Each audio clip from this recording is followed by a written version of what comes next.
Hello guys, welcome to my YouTube channel. तो आज जो हम लोग टॉपिक डिस्कस करने वाले हैं, जैसा कि मैंने अभी ये बोर्ड पे राइट डाउन कर दिया है, आरबीएससी 12th, ठीक है, ऑब्जेक्टिव सीरीज। तो इस सीरीज में जितने भी 12th के चैप्टर में जितने भी ऑब्जेक्टिव क्वेश्चन है उसको हम लोग यहाँ पे डिस्कस करेंगे, ठीक है। टोटल नंबर ऑफ चैप्टर कितना है? 17 चैप्टर को एक एक पर डे, मतलब एक चैप्टर को हम लोग क्या करने वाले हैं, सॉल्व करने वाले हैं। मतलब 17 डेज में जितने भी ऑब्जेक्टिव है आरबीएससी के बुक में उसको हम लोग कवर करने वाले हैं, ठीक है। तो आज हम लोग किसके बारे में डिस्कस करेंगे? इलेक्ट्रिक फील्ड के बारे में। मतलब जो फर्स्ट चैप्टर है इलेक्ट्रिक फील्ड, इसका ऑब्जेक्टिव आज हम लोग एक एक करके डिस्कस करने वाले हैं, ठीक है। तो स्टार्ट करते हैं, ठीक है। तो फर्स्ट जो हमारे पास क्वेश्चन है उसमें कुछ इस तरीके से गिवन है। आप लोग करना क्या है, बुक लेके बैठने हैं, फर्स्ट चैप्टर निकालने हैं और एक एक करके फर्स्ट सेकंड थर्ड इस तरीके से क्वेश्चन सॉल्व करेंगे। आप क्वेश्चन देख के और सॉल्यूशन देखते जाओ, ठीक है। समझ में आएगा, 100% है, ठीक है। तो देखो फर्स्ट क्वेश्चन क्या कहता है कि दो चार्जेस हैं, ऐसा कुछ बोल रखा है कि दो चार्ज इस तरीके से गिवन है, दोनों के बीच का जो डिस्टेंस है कितना है? 3 मीटर है। कितना गिवन है? 3 मीटर। और इसके बीच में जो फोर्स लग रहा है, दोनों चार्ज के बीच में जो कुलम फोर्स लग रहा है 1.6 न्यूटन का लग रहा है, ठीक है। तो पूछ रहा है क्या कि इस चार्ज का मैग्नीट्यूड क्या होगा। टू चार्ज प्लेस किया गया कितने डिस्टेंस पे? 3 मीटर पे। दोनों के बीच में कितना फोर्स लग रहा है? कौन सा फोर्स? Coulomb force 1.6। तो फाइंड आउट करना है मैग्नीट्यूड ऑफ चार्जेस, ठीक है। तो जैसा कि हमें पता है वी नो डैट क्या होता है, कुलम फोर्स का जो मैग्नीट्यूड होता है F equal to K into Q1 Q2 upon R square. ये तो पता ही है। अब अकॉर्डिंग टू क्वेश्चन अगर राइट डाउन करना चाहे तो फोर्स कितना है? देखो 1.3, के का वैल्यू गिवन है, पता ही होगा, 9 × 10⁻⁹ एक क्या के कांस्टेंट है, ठीक है। इसका वैल्यू कितना होता है? 9 × 10⁻⁹। Q1 का वैल्यू Q है और Q2 का भी Q है, तो Q का स्क्वायर लिख लेंगे क्या? Q इंटू Q का स्क्वायर डिवाइडेड बाई दोनों के बीच का कितना डिस्टेंस है? 3, तो 3 का स्क्वायर। इस तरीके से राइट डाउन कर लेंगे। अब देखो 9 से 9 कैंसिल आउट हुआ क्या? तो Q जो राइट डाउन कर सकते हैं कितना? 1.6 डिवाइडेड बाई 10⁹ ओवर रूट कर सकते हैं क्या? प्लस माइनस क्या कर सकते हैं? Plus minus. हमें पता है रूट इधर लेके आएंगे तो ऐसा कुछ होगा। क्लियर है इतना? इसको नीचे लेके आए, रूट डाल दिए, ठीक है। तो इसका कितना आ जाएगा? देखो इसको अगर हम लोग सिंप्लीफाई करना चाहें तो ये 10 को रिड्यूस करेंगे तो इतना कुछ लिख सकते हैं 16/10⁻10। तो इसका कितना आएगा? 4/10⁵। इट मीन्स 4 इंटू ये कितना आएगा? देखो प्लस माइनस में राइट डाउन करते जाएंगे, प्लस माइनस में राइट डाउन करते जाएंगे तो कितना है? 4 into 10⁻⁵ coulomb. Plus minus means क्या, एक चार्ज क्या होगा प्लस में, 4 इंटू 10⁻⁵, और दूसरा क्या होगा? माइनस में। क्लियर आ रहा बात समझ में? क्लियर है इतना? कोई दिक्कत इसमें? तो इसका आंसर क्या लिख सकते हैं? देखो जो तुम्हारे जो सॉल्यूशन में है, ऑप्शन एक है 40 माइक्रोकुलम, ठीक है। कितना है? 40 माइक्रोकुलम। तो माइक्रो में लिखने के लिए अगर यहाँ 40 लिख लेंगे तो 10⁻⁻6 लिख सकते हैं क्या? तो इसको क्या लिख लेंगे हम लोग? 40 माइक्रोकुलम, ठीक है। तो आंसर क्या है अपने पास? 40 माइक्रोकुलम। एक पॉजिटिव में होगा, दूसरा नेगेटिव में होगा। एक क्लियर है, ऑप्शन पॉजिटिव वाले हैं तो पॉजिटिव मीन्स क्या? 40 माइक्रोकुलम। तो ये पहला क्वेश्चन का आंसर है, देख सकते हो आप लोग, ठीक है। देखो फिर सेकेंड देखते हैं। हो गया इतना? क्लियर इतना? अब सेकेंड क्वेश्चन देखते हैं। हो गया होगा, मिटाते हैं। सेकेंड क्वेश्चन में क्या कह रहा है कि दो चार्जेस है, दोनों के बीच का कुछ डिस्टेंस कंसीडर कर लिए। अगर डिस्टेंस को 3 टाइम्स इंक्रीज कर दिया जाए, समझ में आ रही बात? डिस्टेंस को क्या कर दिया जाए? 3 टाइम्स इंक्रीज कर दिया जाए। सेकेंड क्वेश्चन क्या गिवन है अपने पास? इफ दो चार्जेस गिवन है, Q एज्यूम कर लिए हमने, ऐसा कुछ, दोनों के बीच का जो डिस्टेंस है उसको कंसीडर कर लिया A, कुछ भी कर लो, R कर लो, A कर लो, चलो R कर लेते हैं, R लेके चलते हैं। तो अगर दोनों के बीच का अगर तुमसे पूछे कि फोर्स कितना होगा, जैसा कि क्वेश्चन में यहाँ लिखा हुआ है F is the force between 2 charges, ठीक है। डिस्टेंस को क्या कर दिया गया है? इंक्रीज कर दिया गया। तो फोर्स पे क्या इफेक्ट पड़ेगा? मतलब अगर हमारे पास 2 आवेश रखा हुआ है, हिंदी वाले समझो, 2 आवेश रखा हुआ है, अगर दोनों के बीच का दूरी R है, इसको 3 गुना बढ़ा दिया जाए तो फिर इस फोर्स पे क्या इफेक्ट पड़ेगा? बात समझ में आ रहा है? तो देखो अगर प्रीवियस कंडीशन की बात करें, जैसा कि अभी रखा हुआ है, तो क्या क्या कर सकते हैं? मैग्नीट्यूड जो होता है कुलम फोर्स का के, अगर मान लो एक Q1 है और इसको Q2, तो Q1 plus Q2 upon R square. Clear है इतना? अब क्या बोल रहा है कि दोनों के बीच का डिस्टेंस कितना इंक्रीज कर दे रहा है, 3 टाइम्स इंक्रीज कर दिया जा रहा है। Q1 Q2 है, इसको कितने टाइम्स इंक्रीज कर दे रहा है, 3 टाइम्स इंक्रीज कर दिया जा रहा है। तो फोर्स पे क्या इफेक्ट पड़ेगा, तो अब इस कंडीशन में अगर हम लोग फोर्स लिखना चाहे, सपोज एफ डैश एज्यूम कर लिए, तो कितना हो जाएगा, एफ Q1 Q2, चार्ज के मैग्नीट्यूड में कोई चेंजिंग नहीं किया जा रहा है, ओनली टू चार्ज के बीच के डिस्टेंस को ट्रिपल कर दिया जा रहा है, मतलब 3 टाइम्स इंक्रीज कर दिया जा रहा है, तो 3r का होल स्क्वायर। इट मीन्स इसको क्या लिख सकते हैं, k Q1 Q2 by 9 are square. तो देखो इसको ऐसे भी लिख सकते हैं, k Q1 Q2 upon R square को f राइट कर सकते हैं क्या, तो क्या आ गया अपने पास f बाई 9। तो एक ऑप्शन दे रखा है f बाई 9, यही हमारा करेक्ट आंसर होगा। क्लियर है? तो ये सेकेंड नंबर क्वेश्चन का आंसर है। समझ में आ रहा है? ऑप्शन में कितना f बाई 3, जैसे ए ऑप्शन कितना है f, दूसरा क्या है f बाई 3, तीसरा क्या है f बाई 9, लास्ट क्या है f बाई 27। तो कौन सा आंसर राइट होगा, f बाई 9। क्लियर इतना? तो ये सेकेंड क्वेश्चन था। अब हमारे पास थर्ड क्वेश्चन देखते हैं। हो गया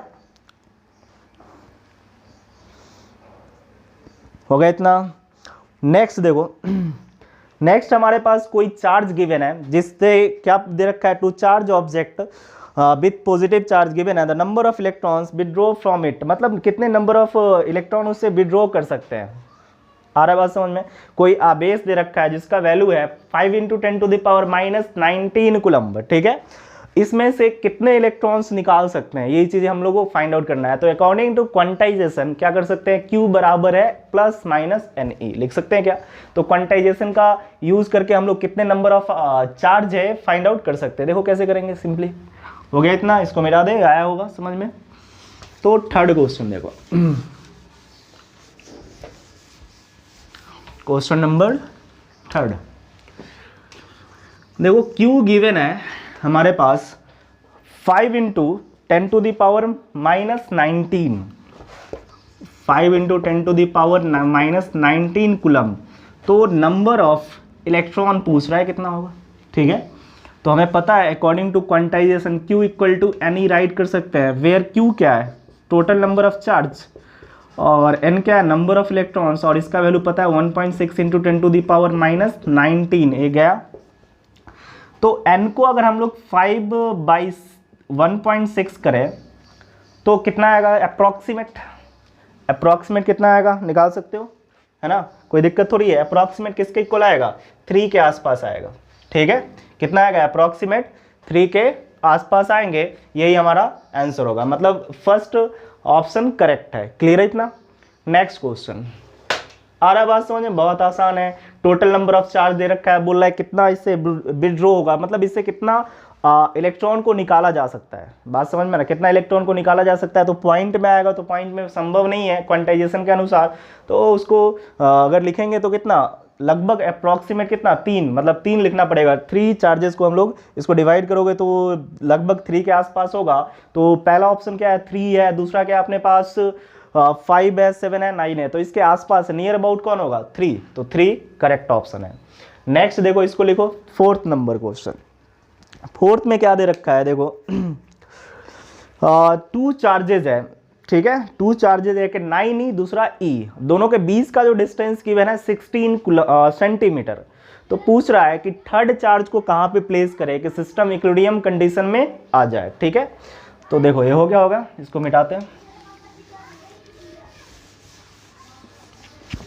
देखो क्या क्वेश्चन नंबर कितना था, थर्ड था। अब क्या देख रहे हैं हम लोग, फोर्थ क्वेश्चन नंबर, ठीक है। फोर्थ में क्या गिवन है समझो, फोर्थ 2 चार्जेस है, एक का मैग्नीट्यूड कितना है अपने पास 9E और दूसरे का कितना है अपने पास +E, ठीक है। दोनों के बीच का जो डिस्टेंस गिवन है कितना है 16 सेंटीमीटर। तो पूछ रहा है कि थर्ड चार्ज को कहाँ पे प्लेस करे कि पूरा सिस्टम इक्विलिब्रियम कंडीशन में आ जाए। तो यहाँ पे मैंने थ्योरी जब बता रहे थे उस समय 2 कंडीशंस लिखवाए थे, एक स्टेबल इक्विलिब्रियम कंडीशन, दूसरा अनस्टेबल। और क्या हमने देखा था कि अगर 2 सेम नेचर ऑफ चार्ज को प्लेस किया गया हो तो इक्विलिब्रियम कंडीशन क्या होता है, दोनों के बीच में और different nature of charge place किया होगा तो आउटसाइड में और किसके, स्मॉल चार्ज के नियर। आ रहा है बात समझ में। तो अभी क्या कंडीशन क्या है, सेम नेचर ऑफ चार्ज, मतलब ये दोनों के बीच में कहीं ना कहीं होगा, इतना तो समझ में आता है। ठीक है, तो हमने क्या कर लिया, एक थर्ड चार्ज को यहाँ पे जूम कर लिया Q और इस 9e से x डिस्टेंस पे प्लेस कर लिया गया है। ठीक है, तो ये बचा कितना बोलो, पूरा 16 है, तो 16 माइनस x राइट कर सकते हैं क्या, इसमें कोई दिक्कत नहीं है। तो इस Q चार्ज पे अगर हम लोग फोर्स एक्सपीरियंस करना चाहे, मतलब कितना क्या कैसे फोर्स लग रहा है उसको अगर देखना चाहे तो कैसे कर सकते हैं। सपोज इस पहले वाले चार्ज 1 मान लिए इसको, और हमने कंसीडर कर लिया ये 2 और इसको थर्ड मान लिए, ये जो Q चार्ज इसको क्या कंसीडर कर लिया, थर्ड। क्लियर है इतना। तो अगर हम लोग लिखना चाहें देखो, तो ये पॉजिटिव चार्ज है और ये भी कैसा चार्ज है, पॉजिटिव चार्ज है। इट मीन्स दोनों पे रिपल्सिव फोर्स लग रहा होगा, और क्या लग रहा होगा, इधर 3 पे लग रहा होगा फर्स्ट के रीजन से, और सिमिलरली इधर अगर हम लोग देखें तो 3 पे लग रहा है किसके रीजन से, सेकंड के रीजन से, तो direction opposite to each other. तो हम लोग लिख सकते हैं फॉर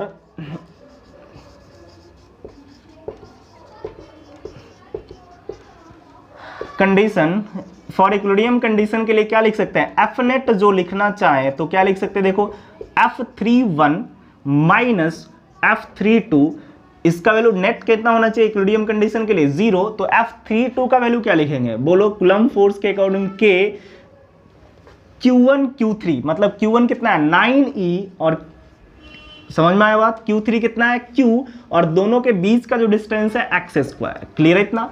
सिमिलरली अगर इसको लिखना चाहें तो K E और कितना है Q, और ये दोनों के बीच का डिस्टेंस कितना है 16 माइनस एक्स का होल स्क्वायर, इसमें तो कोई दिक्कत है नहीं। 3 का वैल्यू लिखे तो 9 K 9EQ by x square minus KE, ठीक है, Q अपॉन 16 माइनस एक्स का होल स्क्वायर। ठीक है, तो इसको इस तरीके से सोल्व कर सकते हैं। अब दोनों को इस तरफ लेके गए तो देखो कितना आ जाएगा अपने पास, K 9 EQ upon X square equal to, write down कर सकते हैं KEQ बाई 16 माइनस एक्स का होल स्क्वायर। तो देखो क्या कैंसिल हो रहा है, Q से Q गया, EQ से EQ कैंसिल आउट। समझ में आ रहा है बात। तो इधर कितना बचा, इसको लिख सकते हैं 3/x का होल स्क्वायर, और इधर क्या राइट कर सकते हैं 1/16 माइनस एक्स का होल स्क्वायर। ठीक है, तो अब देखो क्या बचा, 316 माइनस एक्स इक्वल टू क्या कर सकते हैं x, देखो ये स्क्वायर स्क्वायर गया तो 48 minus 3x equal to x, it means 4x equal to 48। तो कितना आएगा 12 आएगा क्या, 12 सेंटीमीटर। तो देखो इसमें 2 आंसर होने का पॉसिबिलिटी है, अगर ऑप्शन देखो तो 2 आंसर हो सकता है। क्या लिखोगे, 9e चार्ज से कितने डिस्टेंस पे है, राइट हैंड पे 12 सेंटीमीटर पे इक्विलिब्रियम कंडीशन मिलेगा, या फिर कोई ऐसे लिखे कि प्लस ई चार्ज से लेफ्ट हैंड पे कितना सेंटीमीटर पे, ए अगर हमारे पास कितना आ गया देखो 12 आ गया, तो बचा कितना है, ए जो बचेगा 16 माइनस 12, कितना बचेगा 4 सेंटीमीटर, ये 12 सेंटीमीटर है 4 सेंटीमीटर। तो अगर कोई लिखे कि 9e चार्ज से राइट हैंड पे 12 सेंटीमीटर पे इक्विलिब्रियम कंडीशन मिलेगा, और कोई ऐसा लिख ले कि ई से लेफ्ट हैंड साइड पे 4 सेंटीमीटर पे इक्विलिब्रियम कंडीशन मिलेगा, दोनों का आंसर क्या है हमारे पास, राइट है। समझ में आई बात। इधर से 9e से कितने डिस्टेंस पे मिलेगा राइट हैंड पे 12 सेंटीमीटर, और लेफ्ट से कितने पे मिलेगा 4 सेंटीमीटर पे मिलेगा, तो ये हमारा राइट ऑप्शन होगा। ठीक है, तो यहाँ पे जो ऑप्शन दे रखा है क्या लिखा है देखो 12 centimetre away from plus 9e charge, मतलब सेकेंड ऑप्शन राइट है। तो ये अपने पास क्या था, 4th नंबर का आंसर था। हो गया होगा, ठीक है, मिटाते हैं। अब नेक्स्ट हम लोग देखेंगे क्या, 5th। समझ में आ रहा होगा, है ना।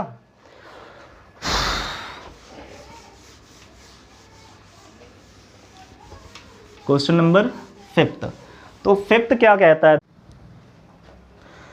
तो क्वेश्चन नंबर 5th क्या है कि 2 unequal and opposite charge place किया गया कितने पे, देखो 2 equal and opposite charge place कर दिया गया कितने पे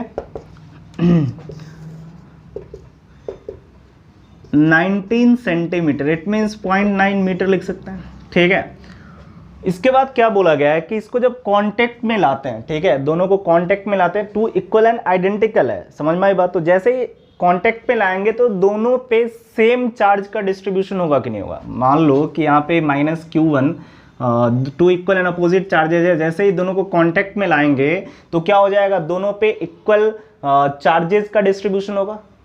समझ में आता है, पता है कि आइडेंटिकल होगा तो इक्वल हो जाएंगे, ठीक है। तो पूछ रहा है कि जब ऐसा कुछ किए और जब दोनों को कांटेक्ट में लाके फिर इसी डिस्टेंस पे प्लेस कर दिया गया है तो दोनों स्फेयर पे चार्ज का क्या डिस्ट्रीब्यूशन होगा, ये चीजें पूछ रहा है। क्लियर है बात समझ में। तो सपोज अगर इसको कांटेक्ट में लाए, ठीक है, इसको कांटेक्ट में लाया और सेम फिर से कितना 19 सेंटीमीटर पे ही प्लेस कर दिए तो कितना हो जाएगा, -q1 + q2/2। ये बात समझ में आती है, ठीक है। इस पे इतना होगा और दूसरे पे कितना होगा, -q1 + q2/2। सेम दोनों आइडेंटिकल जो हमारे पास स्फेयर है दोनों पे सेम चार्ज का डिस्ट्रीब्यूशन हो जाएगा, ठीक है। ये कितना है, मीटर। तो अब पूछ रहा है कि -q1 + q2/2 का वैल्यू क्या होगा, मैग्नीट्यूड क्या होंगे। क्लियर है बस समझ में। तो देखो कैसे निकालेंगे, जब ऐसा करने के बाद जो दोनों पे देखो सेम नेचर ऑफ चार्ज हो जाएंगे, जैसे पहले unequal opposite and unequal charges था, ठीक है, अपोजिट एंड अनइक्वल और आइडेंटिकल शेप में था। जब ऐसे कांटेक्ट में लाया तो दोनों पे इक्वल चार्जेज होंगे और सेम नेचर का होगा। इट मींस क्या, रिपल्सिव फोर्स होगा। और रिपल्सिव फोर्स जो क्वेश्चन में दे रखा है कितना है, 0.025 न्यूटन। हाँ शायद इतना ही है, एक मिनट कितना है, 0.025 न्यूटन, ठीक है। तो इतना कुछ दे रखा है। तो पूछ रहा है क्या कि -q1 + q2/2 का वैल्यू क्या होगा, मतलब इच स्फेयर पे कितना चार्ज का डिस्ट्रीब्यूशन होगा, यही पूछना है, ठीक है। तो देखो अगर हम लोग लिखे कूलम्ब फोर्स जानते हैं कितना होता है, F = K q1 q2/r²। It means K -q1 + q2 का होल स्क्वायर, क्योंकि दोनों पे आइडेंटिकल है, इतना राइट कर सकते हैं। q1 मीन्स इतना और q2 मीन्स इतना, मतलब दोनों का होल स्क्वायर बाई 2 का होल स्क्वायर डिवाइडेड बाई दोनों के बीच का डिस्टेंस कितना है, 0.9 का स्क्वायर, ठीक है। अब इसका वैल्यू गिवन है 0.025, ठीक है। इसका क्या लिखेंगे, 0.9 का होल स्क्वायर डिवाइडेड बाई 9 × 10⁹ और ये कितना हो जाएगा, देखो -q1 q2/2 का होल स्क्वायर था। तो इसको इस तरीके से राइट डाउन कर सकते हैं, -q1 + q2/2 / आ जाएंगे 0.025 और इसको लिखेंगे 0.9 × 0.9 डिवाइडेड बाई 9 × 10⁹ तो इसको जब सोल्व करोगे तो अप्रॉक्सीमेट देखो पॉइंट रिड्यूस किए, ये भी पॉइंट रिड्यूस किए तो नीचे कितना 20 राइट डाउन कर सकते हैं, कोई दिक्कत नहीं। और 30 हटाए तो कितना आ गया, टोटल 5 कर ले 10⁵, कोई दिक्कत नहीं। इस 9 से 9 कैंसिल आउट, इसको अगर हम निकाले तो कितना आएगा 5 और ये कितना आ जाएगा 3। समझ में आई बात। अब देखो ये कितना 10⁹ है और 10⁻ कितना 5 तो 14, ठीक है, कितना आएगा 14। समझ में आ रही बात, 30 आया था, 3 और 2 5, ठीक है। तो कितना आ गया, नीचे हम लोग लिख सकते हैं /14। तो इसको क्या लिख लेंगे 15/10⁻, कितना था 14, तो इसको लिख सकते हैं 10⁻7। तो ऊपर लिखेंगे तो कितना आ जाएगा, देखो 1 0 से तो 1.5, 10⁻6 मीन्स क्या 1.5 माइक्रोकूलम्ब, 1.5 माइक्रोकूलम्ब इच स्फेयर पे चार्ज का डिस्ट्रीब्यूशन होगा। समझ में आई बात, कोई दिक्कत इसमें। तो ये हमारा आंसर हुआ। नेक्स्ट नंबर 6, इसको नोट डाउन करो। 6 क्वेश्चन, 6 में क्या दे रखा है, बहुत आसान है कि 2 चार्जेज है तो उस पर कुछ फोर्सेज लग रहा है, 2 चार्जेज है उस पर कुछ फोर्स लग रहा है। अगर उस दोनों के बीच में ग्लास को प्लेस कर दिया गया हो, ठीक है, किसी ग्लास को रख दिया गया हो तो फोर्स पे क्या इफेक्ट पड़ेगा, वो इंक्रीज करेगा, डिक्रीज करेगा, रिमेन सेम होगा या नन ऑफ दिस, ऐसा कुछ ऑप्शन है। तो क्या होंगे वही अभी ऑब्जर्व करने वाला है। ये आ गया समझ में। फिर से देख लो एक बार ये क्वेश्चन नंबर 1 कितना था, 5th था। सिंपल सा क्या बोल रखा था, 2 अनइक्वल एंड अपोजिट चार्जेस, ठीक है, क्या हो आइडेंटिकल शेप का हो, आइडेंटिकल स्फेरिकल शेप का हो, दोनों 0.9 मीटर पे रखा गया हो और जब दोनों को टच करके फिर उसी डिस्टेंस पे रख दिया गया हो तो चार्ज क्या होंगे उस पे।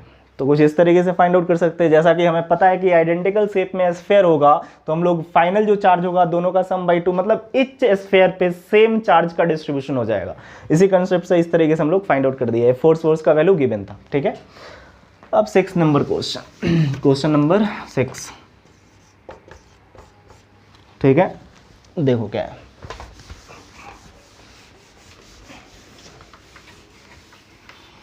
क्वेश्चन नंबर 6 देखो, सिंपल सा दे रखा है, मान लो 2 चार्जेस है तो इस पे कुछ कूलम फोर्स लग रहा है, अभी कुछ नहीं, बीच में ए डिस्टेंस r कंसीडर कर लिए, f वैक्यूम के लिए हमें लिखना आता है, अगर मान लो बीच में फ्री स्पेस है, निर्वात है, ठीक है, तो क्या लिख सकते हैं 1/4 pi epsilon naught q1 q2 upon r square, ठीक है। अब क्या बोल रहा है, केस नंबर फर्स्ट ऐसा कुछ गिवन है। अब क्या बोल रहा है, दोनों के बीच में अगर ग्लास को प्लेस कर दिया गया हो, किसी ग्लास को, मान लो एक ग्लास अपने पास ऐसे रख दिया गया हो, तो इस फोर्स पे क्या इफेक्ट पड़ेगा। तो इसमें कुछ मीडियम आ गया, पहले वैक्यूम था, मीडियम आ गया, तो तुम्हें पता होगा कि हम लोग लिखते थे मीडियम को इस तरीके से F0 बाई मीडियम का जो भी है रिलेटिव परमिटिविटी ER। समझ में आई बात, कोई दिक्कत इसमें, ठीक है। तो देखो कुछ डिक्रीज हो रहा है कि नहीं हो रहा है, जितना वैक्यूम के लिए कितना 1 और इसका रिलेटिव परमिटिविटी कुछ ना कुछ मीडियम के लिए बढ़ेगा ही, तो जब ये बढ़ेगा तो फोर्स क्या हो जाएंगे, डिक्रीज हो जाएगा। इट मीन्स क्या, डिक्रीज होगा। ऑप्शन नंबर सेकंड लेस, ठीक है, क्या लिखा है, लेस। अब हमारे पास क्वेश्चन नंबर कितना है, 7th, ए आ गया समझ में, सिंपल सा बात है, ओरली बोल सकते हो। पहले क्या रखा गया, तो दोनों के बीच में कोई मीडियम नहीं था, मतलब फ्री स्पेस था, तो इतना फोर्स लगेगा, दोनों के बीच में ग्लास को रिप्लेस कर देंगे तो मीडियम आ जाएगा, तो इस मीडियम के रीजन से फोर्स कुछ ना कुछ डिक्रीज होगा। जब डिक्रीज होगा तो हमारे पास फोर्स क्या हो जाएगा, मीडियम के रीजन से क्या होगा, फोर्स लेस हो जाएगा, पहले के कंपेरिजन में कम जाएगा, ठीक है। Question number 7th, question number 7th में क्या दे रखा है, जैसे एक HCl है, तो H पे प्लस होता है, Cl पे माइनस होता है, पता है, तो दोनों के बीच में डाइपोल प्रोड्यूस होगा, ठीक है। तो डाइपोल मोमेंट का वैल्यू गिवन है, यहाँ पे क्वेश्चन में डाइपोल मोमेंट का वैल्यू गिवन है, और वो कितना है, दे रखा है 3.4 into 10 to the power 30, 3.4 into 10 to the power 30 coulomb metre. तो पूछ रहा है क्या कि दोनों के बीच का डिस्टेंस क्या होगा, मतलब ये जो एक नेगेटिव चार्ज है और पॉजिटिव चार्ज है, दोनों के बीच का डिस्टेंस क्या होगा। हमने बताया था हमेशा डाइपोल का डायरेक्शन क्या होता है, negative to positive vector quantity होते थे, ठीक है। और डाइपोल को कैसे लिखते थे, Q, और दोनों के बीच का डिस्टेंस तो एज्यूम कर लिए D, ये दोनों के बीच का डिस्टेंस क्या एज्यूम कर लिए D। अब D को कहीं कहीं क्या लिख लेते हैं, 2L भी लिख लेते हैं, 2A भी लिख लेते हैं, क्यों, क्योंकि दो चार्जेस के बीच का जो डिस्टेंस होता है इन डाइपोल वेरी स्मॉल होता है, तो कैलकुलेशन आसान करने की अभी कंसीडर कर लिए D है, ठीक है। तो ये अपने पास आ गया कितना 3.4, और जो चार्ज होगा किसके, इलेक्ट्रॉन के बराबर, तो इसको लिख सकते हैं हम लोग, ये कितना है 30, कितना है हमारे पास 30 गिवन है, प्लस में था या माइनस में था एक बार देख लेते हैं, ठीक है। क्वेश्चन में कितना है, माइनस में, ठीक है। ये कितना था 30, ऐसा कुछ गिवन था, तो इसको क्या लिख लेंगे, चार्ज कितना है 1.6 into 10 to the power -90 magnitude लिखे चार्ज का, तो है D, क्लियर इतना।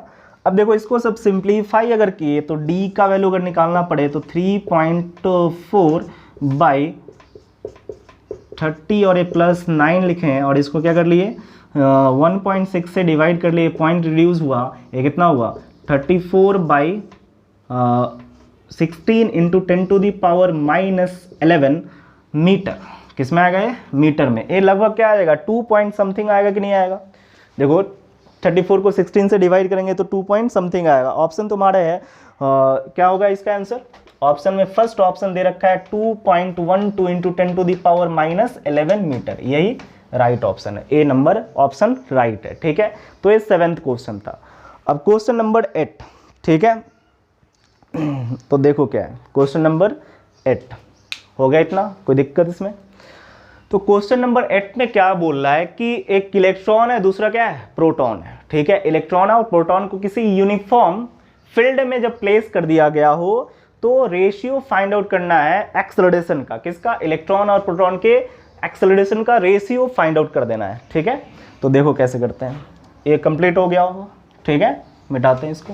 क्वेश्चन नंबर 8, टोटल क्वेश्चन कितने हैं फर्स्ट चैप्टर में 15, हम लोग ये टोटल कंप्लीट करने वाले इसको। क्वेश्चन नंबर 8, तो क्वेश्चन नंबर 8 अगर देखें तो हमारे पास पता है कि किसी भी यूनिफॉर्म फील्ड में इलेक्ट्रॉन या प्रोटॉन को प्लेस करें, ये अपने पास E है, तो इस पे जो एक्सेलरेशन जो होता था F = QE पता था, ठीक है। इन केस ऑफ इलेक्ट्रॉन अगर हम लोग लिखे मैग्नीट्यूड के टर्म्स में लिखे तो E लिख सकते थे, और अगर हम लोग लिखे एक्सेलरेशन तो हमें पता है force = mass into acceleration, QE by क्या लिख लेंगे, m लिख लेंगे, मास ऑफ इलेक्ट्रॉन। सिमिलरली प्रोटॉन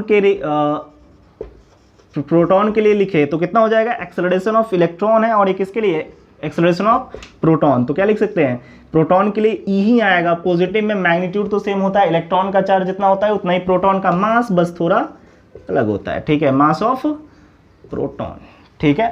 तो क्या निकालना है, रेशियो फाइंड आउट करना है, किसका, रेशियो फाइंड करना है देयर एक्सेलरेशन का, मतलब क्या, acceleration of electron divided by acceleration of proton अगर निकाले तो क्या होगा, वही फाइंड आउट करना है। तो E by M E divided by E by M P, it means ये दोनों कैंसिल आउट, तो बचेगा क्या, mass of proton upon mass of electron के रेशियो हो जाएंगे। समझ में आई बात, तो यही राइट ऑप्शन होगा। ऑप्शन नंबर कितना करेक्ट है, देखो ऑप्शन दे रखा है second number, mass of proton divided by mass of electron, तो ये अपने पास सेकंड नंबर ऑप्शन राइट है, ठीक है। अब क्वेश्चन नंबर 8 देखते हैं, क्वेश्चन नंबर कितना, 8 सॉरी ये कितना था, 8 था। अब क्वेश्चन नंबर कितना देख रहे हैं, 9th, क्वेश्चन नंबर 9th, ठीक है। हो गया है, मिटा इसको। क्वेश्चन नंबर 9th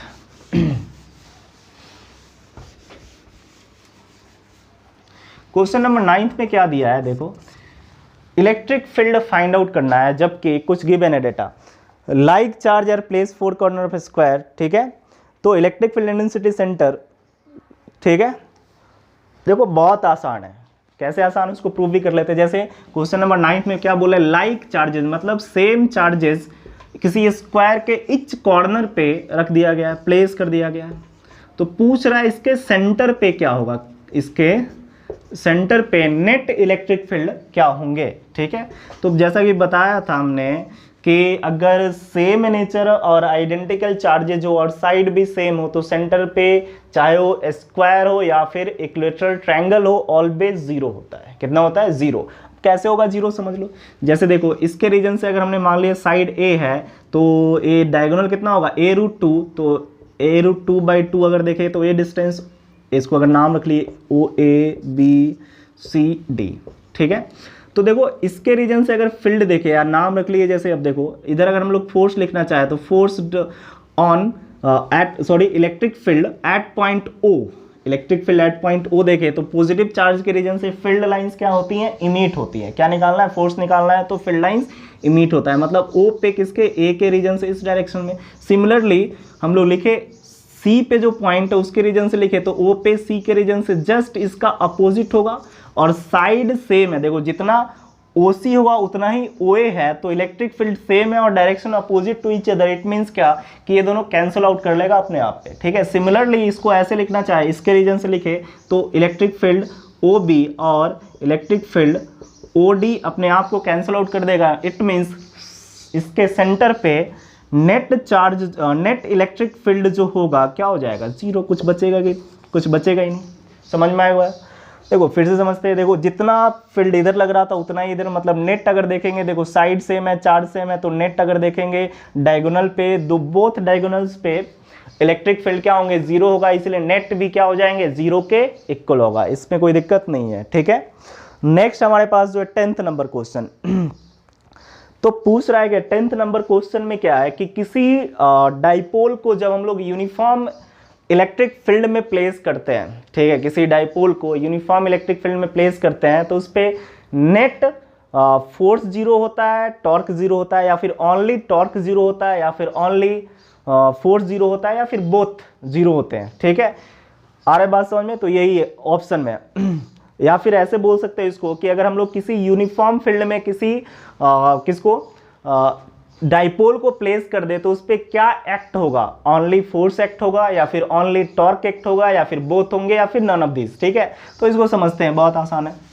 देखो जैसे कि हमने मान लिया यूनिफॉर्म इलेक्ट्रिक फील्ड है, इसमें किसी डाइपोल को जैसे प्लेस कर दिए तो याद होगा इस पे नेगेटिव रखें और इस पे पॉजिटिव, तो फोर्स जो था इसके रीजन से F=QE इधर लग रहा था, ये अगर इलेक्ट्रिक फील्ड था, और इधर क्या लग रहा था, -QE। समझ में आई बात। तो नेट फोर्स अगर निकालना चाहे तो F इधर था और F इधर था, तो नेट फोर्स क्या था, जीरो। इस वाले कंडीशन में नेट फोर्स कितना आया था, जीरो आया था, ठीक है। और टॉर्क कितना आया था, पी ई साइन थीटा आया था कि नहीं आया था, कितना आया था, पी ई साइन थीटा। तो जब यूनिफॉर्म इलेक्ट्रिक फील्ड में किसी डाइपोल को प्लेस करते हैं तो ओनली टॉर्क एक्ट होता है, फोर्स एक्ट नहीं होता। मतलब क्या कि बस टॉर्क काम करेगा, फोर्स काम नहीं करेगा, क्योंकि फोर्स क्या होंगे, जीरो होंगे। क्लियर है, ठीक है। तो क्वेश्चन नंबर ए 9th था, सॉरी क्वेश्चन नंबर ए कितना था, 10th था, क्वेश्चन नंबर ए 10th था। क्लियर है। अब क्वेश्चन नंबर 11 देखते हैं, समझ में आ गया होगा। जैसे कि स्टार्टिंग में बताया तो जितना फोर्स इधर होगा उतना ही इधर लग रहा है, तो नेट फोर्स निकालना चाहे तो दोनों के अलजेब्रिक सम के इक्वल, इसलिए नेट फोर्स क्या हो, जीरो हो जाएंगे। और जब टॉर्क निकाले थे तो याद होगा force into perpendicular distance, perpendicular distance निकाले थे थीटा, तो परपेंडिकुलर डिस्टेंस मींस क्या, ए था, और ये डिस्टेंस फाइंड आउट करके हम लोगों ने निकाला था, तो कितना आता, पी ई साइन थीटा। मतलब टॉर्क काम कर रहा था लेकिन नेट फोर्स क्या था, जीरो था। ठीक है। नेक्स्ट अपने पास कितना है, 11th नंबर क्वेश्चन। ठीक है। तो इसी पे क्वेश्चन है कि पूछ रहा है क्या कि मैक्सिमम टॉर्क कब ऑब्टेंड होगा, जब एंगल कितना हो। क्वेश्चन नंबर 11 की बात करें तो इसी पे बेस्ड है, पूछ रहा है कि मैक्सिमम टॉर्क कब ऑब्टेंड होगा, जब एंगल कितना होगा। देखो साइन थीटा मैक्सिमम कब होता है, जब हमारे पास एंगल 90 हो। समझ में आई बात। तो जब 90 होगा तो मैक्सिमम टॉर्क कितना आ जाएगा, पीई। समझ में आई बात। तो यही पूछ रहा है कि मैक्सिमम, क्वेश्चन नंबर 11 में क्या पूछ रहा है कि मैक्सिमम टॉर्क कब मिलेगा, मैक्सिमम बल लागू कब मिलेगा, जब हमारे पास एंगल कितना हो, 90 हो। क्लियर है। तो ये ऑप्शन नंबर हमारे पास डी है, 11th का ऑप्शन नंबर क्या है, डी। क्लियर हो गया। तो ये चीज़ है। अब क्वेश्चन नंबर कितना हमारे देखना है, 12th, क्वेश्चन नंबर 12। ठीक है। तो इसमें क्या दे रखा है, इलेक्ट्रॉन और प्रोटॉन के बीच का डिस्टेंस 1 एंगस्ट्रॉम है, तो हमारे पास डाइपोल मोमेंट इस सिस्टम का क्या होगा, ये पूछ रहा है। ठीक है। तो क्वेश्चन नंबर 12 देखते हैं, ये भी आसान है। Question number 12। ठीक है। क्या बोल रहा है कि एक इलेक्ट्रॉन अपने पास है, इलेक्ट्रॉन मींस क्या, 1.6 इंटू 10⁻⁻19 कूलम्ब एक चार्ज इतना है, और दूसरा क्या है प्लस 1.6 इंटू 10⁻⁻19 कूलम्ब, और दोनों के बीच का जो डिस्टेंस है 1 एंगस्ट्रॉम है। कितना है, 1 एंगस्ट्रॉम। तो तुमसे क्या पूछ रहा है, डाइपोल मोमेंट पूछ रहा है। तो डाइपोल मोमेंट का फॉर्मूला पता है क्या है कि एक चार्ज का मैग्नीट्यूड, किसी भी एक चार्ज का मैग्नीट्यूड, इट मींस क्या, 1.6 इंटू 10⁻⁻19, और दोनों चार्ज के बीच का डिस्टेंस, तो 1 एंगस्ट्रॉम में 10⁻10 मीटर होता है। ठीक है। तो इसको अगर सोल्व किए तो 1.6 इंटू 10⁻⁻29 क्या आएगा, कूलम्ब मीटर।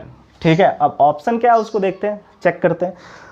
अपने पास क्या है, 1.6 इंटू 10⁻⁻29, मतलब सी ऑप्शन राइट है। इसका कौन सा ऑप्शन राइट है, सी। तो एक क्वेश्चन नंबर 12 था। देखो कितना आसान है। अब नेक्स्ट क्वेश्चन क्या है अपने पास, 13, क्वेश्चन नंबर 13। ठीक है। तो यहां दे रखा है क्या कि लॉन्गिट्यूडनल और ट्रांसवर्स पोजीशन पे इलेक्ट्रिक फील्ड कितना होगा डाइपोल के रीजन से, और दोनों का हमें क्या निकाल देना है, दोनों का फाइंड आउट करना है, रेशियो फाइंड आउट करना है। ठीक है। तो यहाँ लॉन्गिट्यूड मींस क्या, लॉन्गिट्यूड मतलब क्या कि एक्सियल पोजीशन पे डाइपोल के रीजन से इलेक्ट्रिक फील्ड निकाले थे एट एक्सियल पोजीशन और एट इक्वेटोरियल पोजीशंस। ठीक है। तो एक्सियल पोजीशन को यहाँ पे क्या रिप्रेजेंट किया है, क्वेश्चन नंबर कितने में, क्वेश्चन नंबर 13 में एक्सियल पोजीशन को लॉन्गिट्यूडनल से रिप्रेजेंट किया है, और एक्सियल पोजीशन को ट्रांसवर्स से रिप्रेजेंट कर लिया है। मतलब वही चीजें, बस वर्ड थोड़ा सा चेंज कर दिया और कुछ बात नहीं है। ठीक है।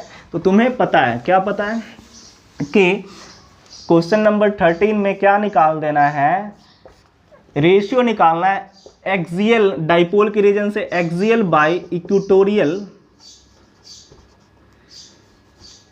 एक्सियल बाय इक्वेटोरियल का रेशियो फाइंड आउट कर देना है ड्यू टू डाइपोल के रीजन से। तो तुम्हें याद होगा 2kp/r3 था, किसके रीजन से, एक्सियल पे। अब एक्सियल को किससे रिप्रेजेंट कर दिया है तुम्हारे बुक में, क्वेश्चन को लॉन्गिट्यूडनल से और उसको ट्रांसवर्स से। समझ में आई बात वही है।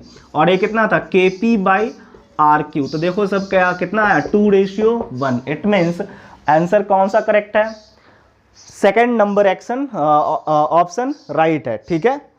समझ में आ गया बात, कोई दिक्कत नहीं इसमें, कुछ नहीं, थोड़ा सा बस घुमाया, लॉन्गिट्यूडनल लिख दिया, ऐसे समझ में आता है। लॉन्गिट्यूडनल मींस क्या, एक्सियल, और ट्रांसवर्स मींस क्या, इक्वेटोरियल पोजीशन। तो एक्सियल का हमने देखा था ड्यू टू डाइपोल कितना आया था इलेक्ट्रिक फील्ड 2 kp/r⁵, और इक्वेटोरियल पे कितना आया था kp/r⁵। तो दोनों का रेशियो जब निकालेंगे तो इतना कुछ आ जाएंगे। क्लियर है इतना, इसमें कोई दिक्कत नहीं है। तो ये क्वेश्चन नंबर 13 था। अब हम लोग क्या देखेंगे 14, क्वेश्चन नंबर 14। तो क्वेश्चन नंबर 14 में क्या दे रखा है, दो चार्जेस जिसका मैग्नीट्यूड गिवन है, ठीक है, उसको क्या कर दिया है, जिस फोर्स लग रहा है, आप देखो क्या है, सिंपल सा, बहुत आसान है। क्या बोल रहा है कि दो चार्जेज है जिसका मैग्नीट्यूड गिवन है। क्या मैग्नीट्यूड गिवन है, देखो क्वेश्चन नंबर 14, एक -5 कूलम्ब है और दूसरा +5 कूलम्ब है, ठीक है, कुछ डिस्टेंस पे रखा हुआ है, इस पे कुछ फोर्स भी लग रहा है। अब क्या कर दिया, दोनों को कांटेक्ट में लाया गया। दोनों को जैसे ही कांटेक्ट में लाएंगे तो -5 + 2 डिवाइडेड बाई 2 और -5 + 5 डिवाइडेड बाई 2 तुम्हें पता है आइडेंटिकल शेप का होगा, तो दोनों का हाफ हो जाता है। It mean 0/2 0/2। तो जब चार्ज ही नहीं तो पूछ रहा है कि फोर्स क्या होगा। पहले कुछ फोर्स लिखा हुआ है, बाद में जब कांटेक्ट में लाते हैं तो कांटेक्ट में लाने के बाद फाइनल चार्ज का डिस्ट्रीब्यूशन क्या होगा ये पूछ रहा है। तो -5 + 5 तो 0 होगा कि नहीं होगा, तो 0/2 मतलब 0, और 0/2 मीन्स क्या 0। तो बोथ सरफेस पे चार्ज का डिस्ट्रीब्यूशन कितना होगा, 0 हो जाएगा। इट मीन्स कूलम्ब फोर्स भी क्या हो जाएगा, 0। चार्ज है ही नहीं तो फोर्स क्या होगा, 0 होगा। तो ये क्वेश्चन नंबर 14 है, ठीक है।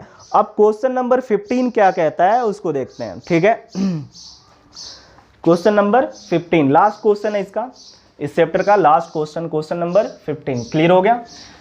देखो क्वेश्चन नंबर 15 में क्या बोल रहा है कि 2 चार्जेस को रखा गया। क्वेश्चन नंबर 15 में 2 चार्जेस को इस तरीके से प्लेस कर दिया गया है, +q दोनों मान लिए कि दोनों आइडेंटिकल है। आइडेंटिकल है या क्या देख लेते हैं क्वेश्चन, ठीक है। Unlike charges equal magnitude means क्या, अनलाइक मीन्स क्या, एक मैग्नीट्यूड सेम है लेकिन साइन अलग है, अनलाइक चार्जेस है, ठीक है।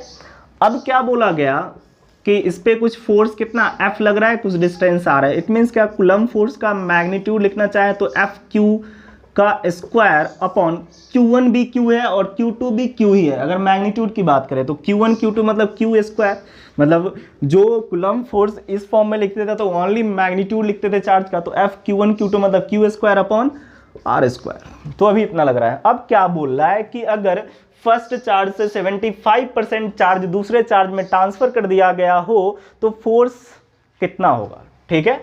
तो देखो अगर हमने 75% चार्ज को ट्रांसफर किया इधर से तो इस पे कितना बचा और यहाँ कितना आया वो पहले फाइंड आउट करना पड़ेगा।